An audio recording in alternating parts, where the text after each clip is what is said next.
Cimus Podcast. Cimus Podcast. Cimus Podcast. Os dejo con Paula y Martín. Espero que os guste mucho el programa. Hola a todos, al habla estamos Martín y Paula y volvemos a la carga con un nuevo episodio del podcast sobre ciencia más entretenido de la USC. Igual se os ha pasado por alto, pero a nosotros, el equipo del Cimus Podcast, no. El pasado 11 de febrero fue un día muy especial para todas las personas que nos dedicamos y vivimos la investigación, porque se celebró por 5º año consecutivo el Día Internacional de la Mujer y la Niña en la Ciencia. Desde nuestro programa no queremos dejar pasar la ocasión, por lo que hemos planteado este episodio especial en el que hablaremos de los retos de la carrera científica desde una perspectiva de género. Y esta vez contamos con 2 grandes investigadoras del Cimus, que están en puntos diferentes de su carrera, pero ya en puestos de responsabilidad y con una trayectoria a sus espaldas. Catarina Allega y Celia Pombo, bienvenidas y muchas gracias por colaborar con este podcast.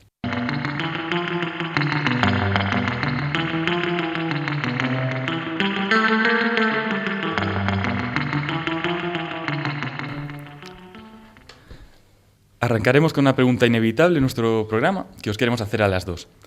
¿Por qué científicas? Y sobre todo, ¿por qué en el Cimus? Por ejemplo, Celia.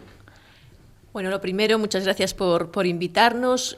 Hola a vosotros y hola a todos los audientes del podcast. ¿Por qué científica? Bueno, porque yo creo que siempre me gustó explorar el ambiente y finalmente acabé en biología.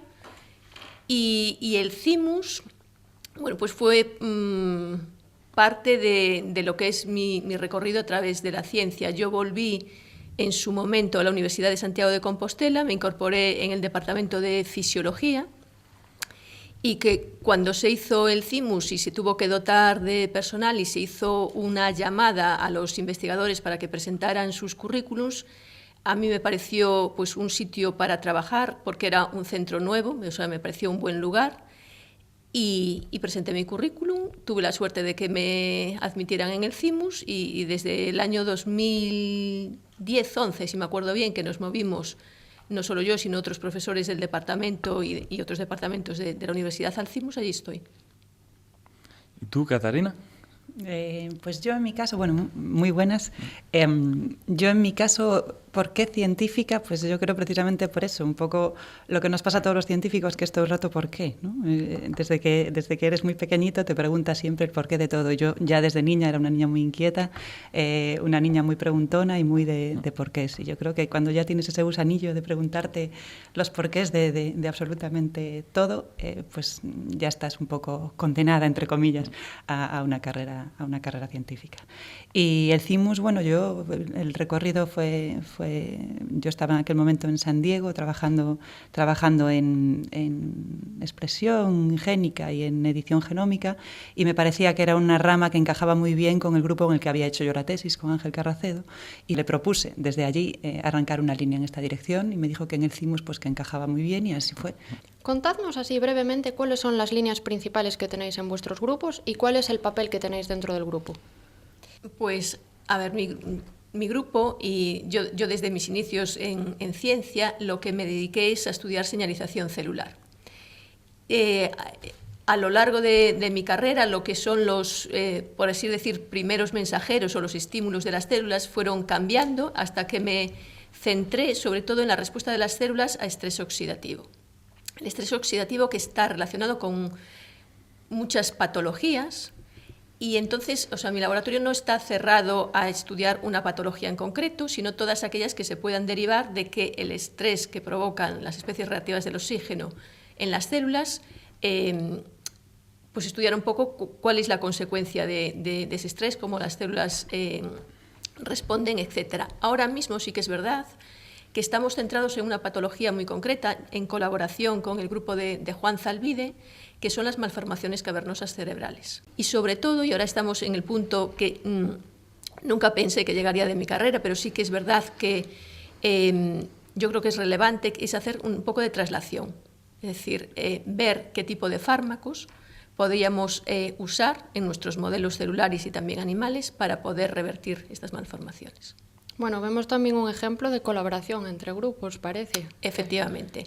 La colaboración con Juan empezó ya hace bastante tiempo.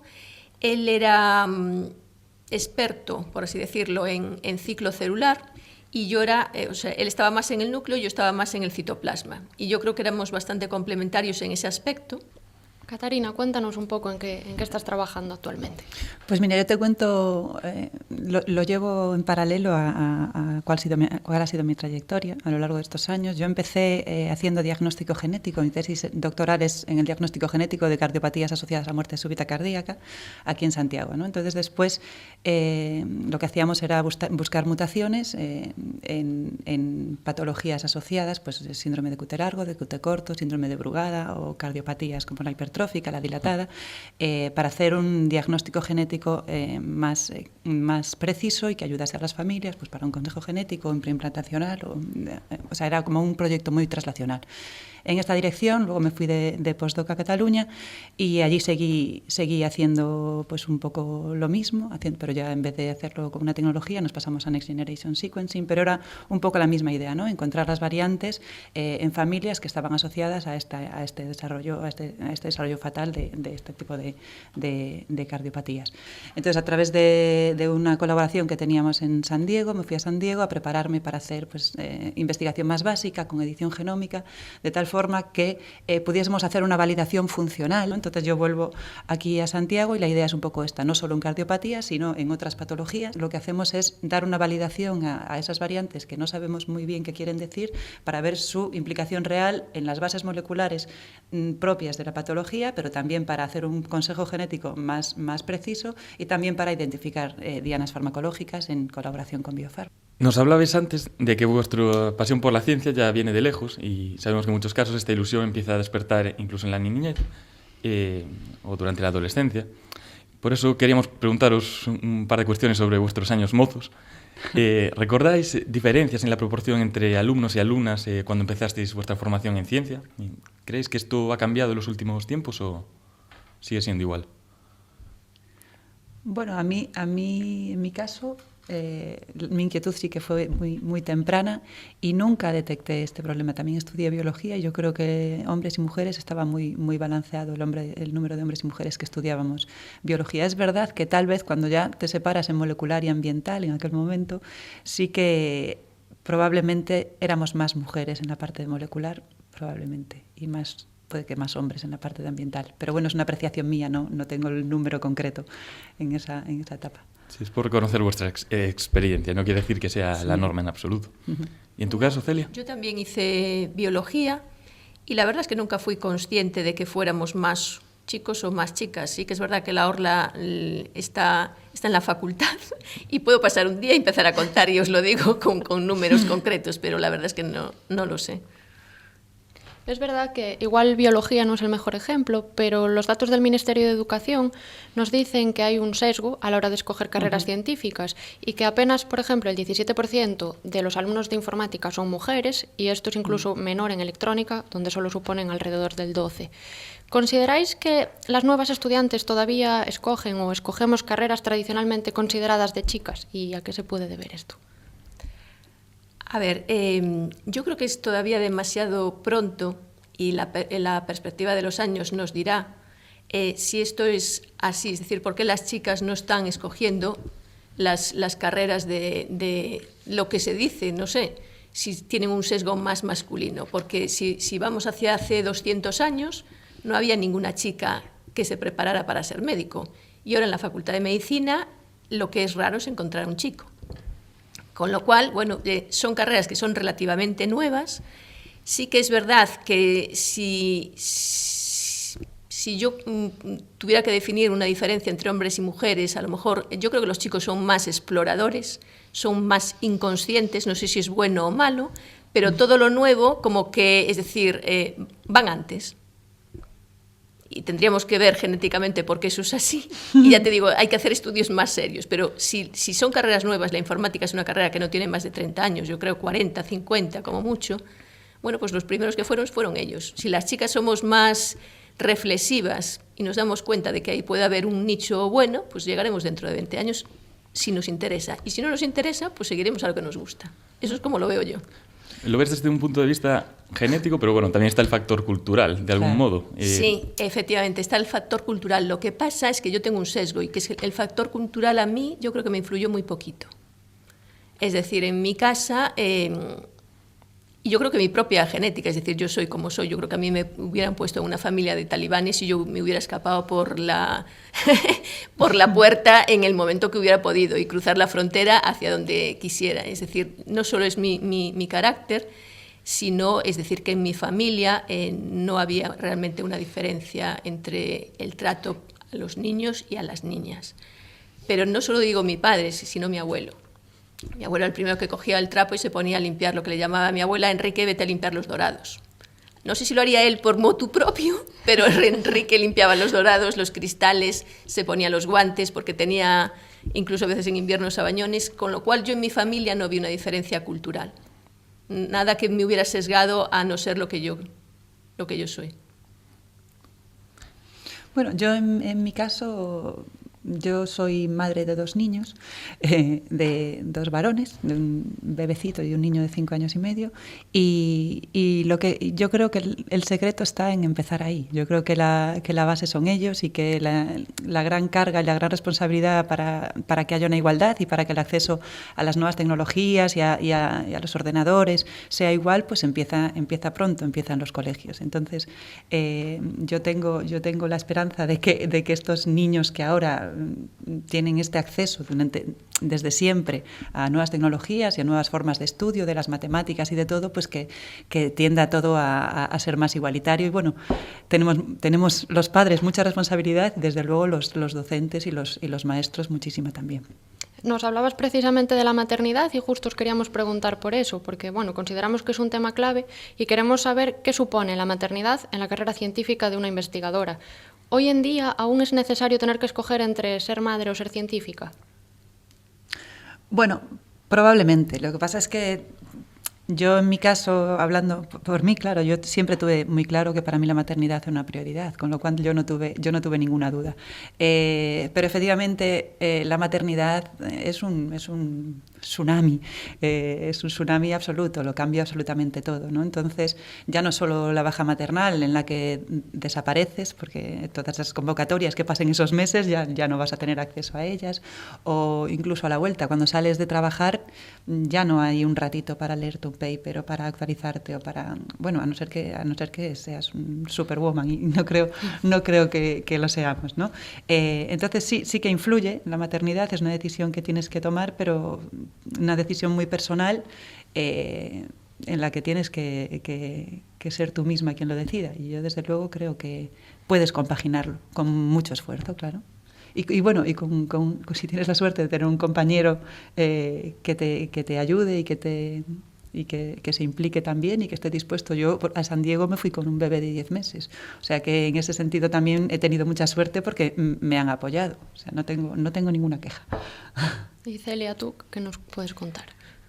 Pues yo te puedo contar que yo creo que no solo en ciencia, sino en todo trabajo, el tener que compaginar el hacer más cosas, no especialmente cuidar a los niños, pero también puede ser cuidar a una persona mayor o cuidar de la casa o ir al supermercado, lo que sea. Obviamente, cuando tienes a tu cargo personas, pues tienes más responsabilidad y entonces, bueno, pues es más trabajo y obviamente pues tienes que compatibilizarlo, pero como dijo Catarina, pues es una elección personal que tú haces.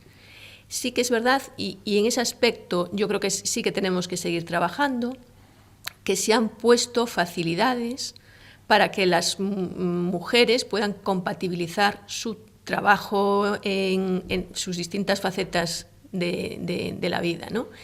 Y ahora hay, por ejemplo, vienen asociados a las distintas convocatorias de contratos cláusulas que antes no había, como por ejemplo lo que hablábamos hace un momento, para pedir un Ramón y Cajal no pueden haber pasado más de 10 años desde la lectura de tu tesis, pero si has tenido niños o niñas, pues entonces tienes 2 años más para poder pedirlo. Y lo mismo en los proyectos de investigación, es decir, tú cuando tienes que rendir cuentas de un proyecto de investigación, puedes poner que has estado de baja por maternidad y eso pues te da también acceso a otras cosas que antes no había. Entonces, en ese aspecto sí que tenemos que seguir mejorando.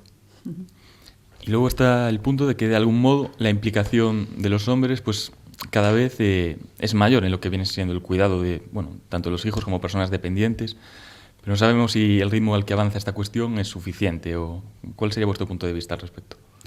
Pues mi punto de vista al respecto es otra vez genético, es decir, las mujeres seleccionamos los hombres con los que queremos estar, con lo cual tenemos el poder en nuestras manos. Es decir, tú cuando escoges tu pareja tienes que saber realmente a quién estás escogiendo y qué apoyo vas a tener con él. Y si no, pues a otro, que hay unos cuantos, y los hay que te van a apoyar y que van a ser, no sé si 50-50, pero los hay. Entonces, pues chicas, escoger bien. No sé si consideráis que la maternidad o estos otros aspectos de la vida personal pueden estar entre las causas de lo que mostraba el informe Científicas en Cifras que se publicó en 2017 y que decía que solo el 21% de los cargos de dirección y cátedras de las universidades públicas están ocupados por mujeres, y de hecho actualmente solo hay 9 rectoras en las 50 universidades públicas españolas. ¿Creéis que tenemos algún tipo de reparo? Nos hablabas un poco antes de esto, o que nos cuestionamos más las cosas de cara a presentarnos a un puesto de responsabilidad o a tomar las riendas. A ver, yo lo que dije es que somos más reflexivas, entonces a lo mejor no nos lanzamos tanto a explorar. Y el hecho de escoger o no escoger un puesto de responsabilidad, pues a lo mejor es porque también hacemos una reflexión o nuestras prioridades son otras. Y esa puede ser una razón, pero también la razón es que, a ver, las mujeres, si igualmente antes no estaban en la universidad, no pueden estar siendo cátedras, imagínate, en el año 1920. Pero ahora mismo, es decir, si en el año 70 o en el año 80, que son los que ahora pueden ser, pues eso, o rectores, por la edad más o menos, había un porcentaje mucho menor de mujeres, no se puede esperar que haya igual número de mujeres en esos puestos que en hombres. Es decir, hay un conjunto de cosas, yo creo, que son las que llevan a esa diferencia en porcentaje. Y estaríamos arrastrando igual esas diferencias que había hace unas décadas. Yo creo que estamos arrastrando esas diferencias, y yo creo que también, pues a lo mejor es que a las mujeres no nos gusta mandar tanto como a los hombres, o los hombres se creen que están mandando cuando son rectores, pero le puedes preguntar al rector de nuestra universidad cuánto manda. Es decir, yo, si realmente pudiera cambiar cosas en mi puesto, pues a lo mejor sí que decidiría dar un paso adelante, pero estás tan atada con tantas cosas, con toda la burocracia y todas las normativas y todas las cosas, que dices tú, qué pereza, ¿no? No. Catarina, ¿tú qué opinas? Bueno, es un poco en la misma línea, ¿no? Será cuestión de tiempo ver si efectivamente es una cuestión nuestra, o porque ahora mismo en biomedicina somos muchas más mujeres, entonces el tiempo lo dirá, si es que llegado a esa etapa nos retiramos, o llegada a esa etapa vamos a por ello. Yo espero que vayamos a por ello, con todas las con toda la fuerza, vamos. O sea, de todas formas, también es verdad que el individuo, la persona mejor capacitada para el puesto es quien debería estar, ¿no? O sea, si hablamos de igualdad, hablamos de igualdad. Sea un hombre, sea una mujer, igual que antes, que me olvidé de decirlo, y que lo comentaba, y me hizo una reflexión una compañera en el CIMUS que me hizo pensar, ¿no? Pues que la maternidad tiene que cuidarse, efectivamente, y tenemos que tener ciertas ventajas, a lo mejor a la hora de pedir un proyecto o a la hora de alargar un poco los tiempos, pero también respetar la decisión de aquellas mujeres que no quieren ser madre, ¿no? Porque a veces sí que, por lo visto, yo en mi entorno no lo he visto, pero sí que hay un poco un abuso de aquellas que no son madres, pues tienen como que a lo mejor que hacer más horas, o que tienen que hacer más sacrificios porque como tu compañera es madre, y no, en realidad si es igualdad, ¿verdad? Es que es como cada uno tiene que decidirse y decidir su opción de vida libremente, y ya está, y con un poco de sentido común. Y ya está. Si impera el sentido común, yo creo que la igualdad viene sola, ¿no? ¿En qué consideráis que podría afectar la ausencia de mujeres en los puestos de responsabilidad, especialmente en el ámbito científico, pero también en otras áreas, sector político, empresarial? Bueno, yo creo que los hombres cada vez estáis cada vez empatizamos más, hombres y mujeres, con lo cual yo creo que efectivamente llegando mujeres a altos cargos políticos y a altos cargos empresariales y a altos cargos científicos o en educación, pues efectivamente se acabaría de igualar todo esto. Seríamos absolutamente iguales en todos los sentidos. Yo creo que somos complementarios y que tenemos, a pesar de que nos quieran hacer iguales, somos diferentes. Y que esa visión diferente que tenemos de las cosas, cuanto más información tengas sobre, o más visiones tengas sobre un aspecto para tomar una decisión, pues eso es bueno. Con lo cual, el que nos complementemos y que lleguemos a formar equipo entre hombres y mujeres, pues es bueno. Por eso yo... y es lo natural, ¿no? Si se igualan los números, sí, es lo sí, natural. Debería ser lo natural. Debería ser lo natural. Es decir, que cada uno pues aportara una cosa diferente y que así pues eso, el avance fuera mejor. Recientemente se ha creado en nuestro centro el Observatorio de Género del CIMUS, que pretende analizar situaciones de desequilibrio en nuestro entorno laboral y tratar de ponerles frente. Sabemos que las dos formáis parte de esta iniciativa. ¿Podríais contarnos un poquito cuáles han sido sus primeros pasos? ¿Qué objetivos de futuro tenéis? Bueno, la verdad es que es un no sé si observatorio o comité, aún no está muy claro cómo va a ser el nombre finalmente, de muy reciente creación. De momento somos todo mujeres, con lo cual estamos planteando también si lo adecuado es, si queremos igualdad, es que estemos representados pues hombres y mujeres, con lo cual estamos todavía definiendo incluso quién forma parte del propio comité, ¿no? Luego las iniciativas, pues habrá una primera iniciativa que va a ser formativa, porque efectivamente somos científicas, y hay gente que es especialista en igualdad. Entonces, lo primero que tendremos que hacer seguramente será formarnos, ¿no? Y tratar de detectar desigualdades que a lo mejor nosotros en el grupo no detectamos, pero que tengan dónde acudir y dónde decirnos, a lo mejor pasar a encuestas incluso anónimas, a ver cuál es el punto de partida en el CIMUS, ¿no? A ver desde dónde salimos. Pues yo simplemente corroborar lo que acaba de contaros Catarina, es decir, somos de reciente formación, estamos un poco peces al respecto, ¿no? Sí que hemos tenido la primera iniciativa, que fue la mesa redonda que montó Mabel en torno al Día de la Niña y la Mujer en la Ciencia, y después pues eso, estamos un poco expectantes y sobre todo estamos receptivas, es decir, la gente del CIMUS sabe que existimos, y a partir de ahí que nos vengan a plantear también y ayudar a que nuestra labor pueda ser positiva. ¿Y cómo están los números en el CIMUS? ¿Tenéis algún dato que llame la atención de momento? Pues yo tengo los datos en la mochila. Pero, a ver, yo por lo que estuve repasando, que fue un Excel que nos pasaron las gestoras a las cuales se lo agradezco, estamos bastante igualados en lo que podría parecer raro, que son las capas altas. Es decir, lo que son, capas altas, por llamarle de alguna manera, los más viejos. Los más viejos estamos bastante igualados, somos básicamente casi 50-50, PDI, PES, llámales como quieras, hombres y mujeres. Y después empieza la desigualdad, en el sentido de que somos más chicas que chicos, pero significativamente más. Y yo quiero hacer una lectura de eso, yo no sé si eso es bueno o malo. ¿Vale? Es decir, el que a lo mejor algunas por ahí estarían muy contentas porque somos más el 70% de chicas tanto en postdocs como en predocs, como en técnicos, como en muchas cosas somos más. A mí me preocupa, porque ¿dónde están los chicos? ¿Explorando qué? Y yo quiero estar donde están ellos, yo no quiero estar solo, ¿sabes? Que se sesgue tanto hacia ser más chicas, porque siempre me preocupa dónde van ellos y si han cogido un barco que yo no he visto. ¿Y Catarina, haces la misma lectura o tienes algún...? Bueno, yo en realidad sí que es verdad que somos muchas mujeres, pero como son muchos hombres pues en TIC, el motivo, pues la verdad es que no tengo ni idea. Yo me imagino que al ser seguramente más reflexivas, pues ya nos llama más, somos más pacientes, ¿no? La investigación requiere muchísima paciencia y muchísima dedicación y tal vez el resultado es como muy a largo plazo, digamos. A lo mejor los hombres son más cortoplacistas, necesitan un resultado antes. No lo sé, son conjeturas que yo me hago y que bueno, yo en mi caso, por ejemplo, tengo cuatro, estaba pensándolo ahora, 4 tesis doctorales y son 4 mujeres. Pero son los currículums que he recibido, en realidad. No sé si es que a lo mejor ellos no tienen inquietud por hacer una tesis doctoral, que empiezas ahora y terminas...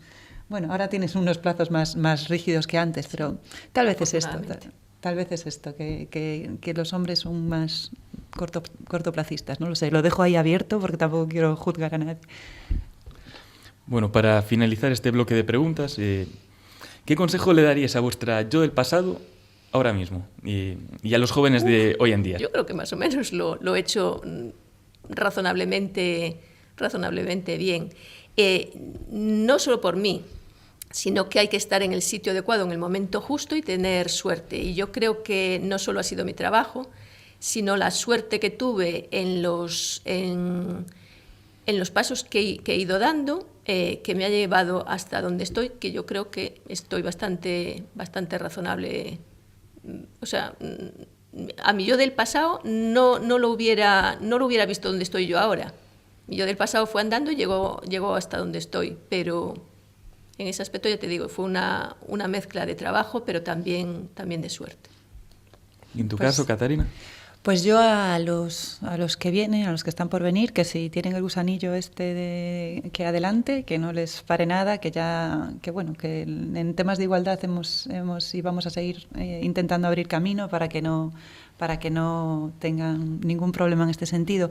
Y a mí yo del pasado, pues algún consejo sí que me daría, la verdad, visto ahora en perspectiva, ¿no? Yo cuando terminé la tesis me fui a Cataluña, decidí quedarme aquí porque estaba Ramón Brugada y yo estudiaba pues en la muerte súbita y bueno, y qué mejor sitio que irte, pero probablemente ahí me equivoqué porque pues seguramente por desconocimiento, ¿no? Porque ahora llega un momento en el que se valora que hayas cruzado frontera, ¿no? Si no has cruzado frontera, pues parece que no te has formado como has debido, ¿no? Entonces eso no sé si es un complejo que tenemos los españoles o no sé por qué motivo, pero habiendo hecho la tesis aquí, si te vas a un centro de referencia en Barcelona, en Madrid o donde sea, pues debería valorarse pues la carrera en sí o la inquietud o las tesis dirigidas o las publicaciones, pero no que hayas o no hayas cruzado una frontera, cuando a lo mejor te has ido a un laboratorio incluso peor, ¿no? Bueno, luego salí a San Diego, pero bueno, tal vez sabiendo que el sistema es así, que el sistema es un poco perverso y te mete en unos bucles de los que a veces es complicado salir, pues a lo mejor sí que hubiera dicho, mira, en vez de irte 5 años en Cataluña, vete a 5 años a yo qué sé, a Oporto, que además estás mucho más cerca de casa. No lo sé. No lo sé. Ya, yo quiero hacer una reflexión al respecto de lo que le pasó a ella, y es que, a ver, muchas veces haces las normas pensando que es lo mejor. Y yo creo que en este caso la norma está, como dice ella, es perversa. Y tenemos que sacarnos el complejo, porque en España hay suficientes centros para formarnos bien, como para que tú tengas que tomar la decisión, que es vital, es decir, de marcharte a lo mejor a 800, 900 o 5.000 kilómetros, en ese momento de tu vida, pues a lo mejor no lo puedes hacer. Y eso no puede cercenar tus expectativas futuras, porque por lo que te tienen que juzgar es por cómo de buen científico has sido. En Coruña, en Vigo, en Barcelona. Sí que es verdad, y yo eso lo corroboro, que es bueno. La movilidad hay que hacerla, hay que valorarla, porque tienes que demostrar en las diferentes etapas de tu formación que tú has sido capaz, independientemente del laboratorio en donde has estado, de sacar publicaciones, de formarte. Sí, y colaboraciones. Y colaboraciones. Claro. Y es verdad, y bueno, evidentemente de esto, si me están escuchando los nuevos científicos, a ver, el marcharte fuera de frontera no es solo por la cosa científica. Es bueno, y eso no debería estar en la norma. Simplemente es una reflexión mía de vida, porque a mí me aportó mucho. El estar fuera de frontera y el viajar te hace ver cosas. No solo como científico, que también, pero como experiencia vital, el marcharte fuera de frontera. Pero Pero bueno, ya te digo, yo tenemos... en Cataluña también. Claro, efectivamente. Sea donde sea. Pero moverte siempre es bueno. Sí. Moverte es bueno, Cura muchas cosas. pero que cercenen tu carrera y te saquen oportunidades por la cosa de es que en Barcelona no es fuera... Cuando igual en Barcelona está el centro de referencia en ese campo, ¿no? Efectivamente, está el centro de referencia en ese campo, pues claro. Yo no lo veo razonable.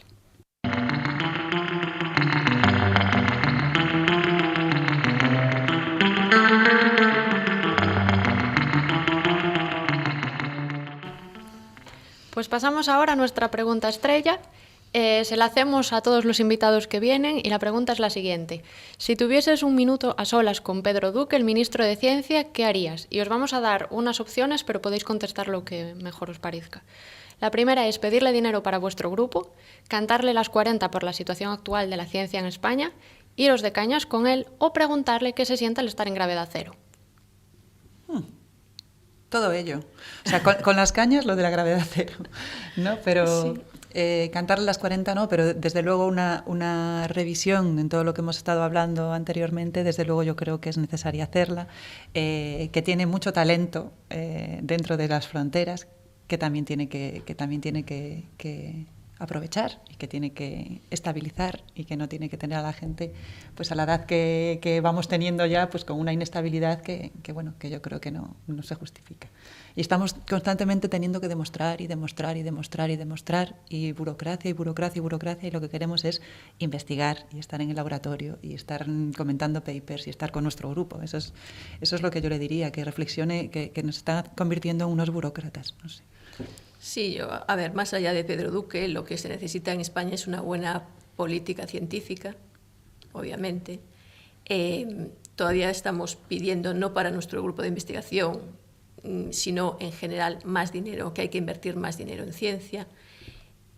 Ellos eso parece que lo tienen claro, pero ya desde la época de, no sé si Adolfo Suárez o quién, pero la inversión en ciencia sigue siendo la misma año tras año, con lo cual eso es una reflexión que tienen que hacer y que obviamente hay que cambiar. Y después también, y no solo en España, sino en general, definir mejor la carrera científica. Es decir, porque los pasos que vamos dando son un poco a trompicones, ¿no? Y también es verdad que tú cuando entras en el camino, muchas veces no te puedes bajar en uno de las paradas, sino que o llegas a la última o tienes que bajarte del tren. Y eso es lo que no es razonable. Es decir, que no haya figuras, como decía ella, con más estabilidad en las etapas intermedias, que ni siquiera tienen que ser etapas intermedias, sino que es una decisión de, a mí me gusta estar en el laboratorio, a mí me gusta